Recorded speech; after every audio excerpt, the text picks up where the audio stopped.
এই প্রায় হচ্ছে 20-21 ঘন্টা হয়ে গেল। মানে বাচ্চাটা আরো কত সময় লাগতে পারে যে আপনাদের উদ্ধার কাজ আপনারা দেখতেছেন যে আমরা এখানে স্থানীয় লোকের সহযোগিতা, স্থানীয় প্রশাসনের সহযোগিতা এবং বিশেষ করে আপনাদের সহযোগিতা এবং টাইম টু টাইম আমাদের মহাপরিচালক স্যার তিনি আমাদেরকে প্রয়োজনীয় দিক নির্দেশনা দিচ্ছেন এবং আমাদের ডাইরেক্টর স্যাররা আমাদেরকে প্রয়োজনীয় দিক নির্দেশনা দিচ্ছেন। আমরা সকলের নির্দেশনা এবং স্থানীয় লোকের সহযোগিতায় আমরা উদ্ধার তৎপরতা আমরা চালাচ্ছি। আপনারা দেখতে পাচ্ছেন এ যাবৎ প্রায় 30 ফিটের মতো খনন করা হয়েছে পাইপের গোড়া। আরও হয়তো 5 ফিট 7 ফিট খনন করতে পারলে আমরা বুঝতে পারব।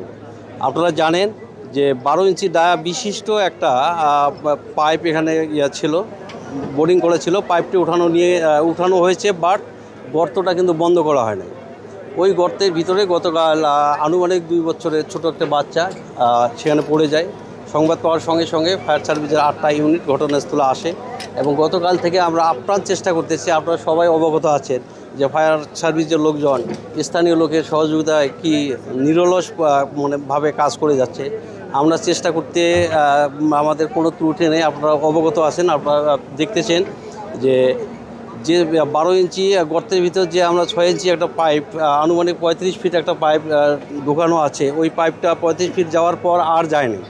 পাইপটা কেন গেল না? আমরা 35 ফিট যখন পাইপের গোড়া পর্যন্ত যেতে পারবো ওই 6 ইঞ্চি ডায়ার পাইপটার কাছে, তাহলে আমরা বুঝতে পারবো যে ছেলেটা সেখানে আটকে আছে কিনা বা কেন পাইপটা গেল না।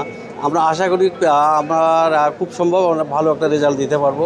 আমরা সকলের সহযোগিতা নিয়ে আমরা আন্তরিকভাবে এই উদ্ধার কাজের কোনো সময় আমরা বাইন্ডিং করে দিতে পারবো না, যেহেতু সামনে একটা পুকুর আছে, 5-7 ফিট দূরে একটা পুকুর, সেখানে পুকুরে ভরপুর পানি আছে।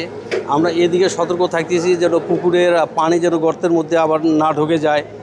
আমরা সব দিক বিবেচনা করে আমাদের উদ্ধার তৎপরতা আমরা চালাচ্ছি। আপনারা দেখছেন ইতিমধ্যে সেনাবাহিনীর সদস্য এনারা আসছে বা বিভিন্ন ফোর্স সবাই আমাদেরকে সহযোগিতা করতেছে, আপনারা সহযোগিতা করতেছেন। ইনশাআল্লাহ আমরা আশা করি আপনাদের সকলের সহযোগিতা নিয়ে আমরা একটা ভালো রেজাল্ট আনতে পারব।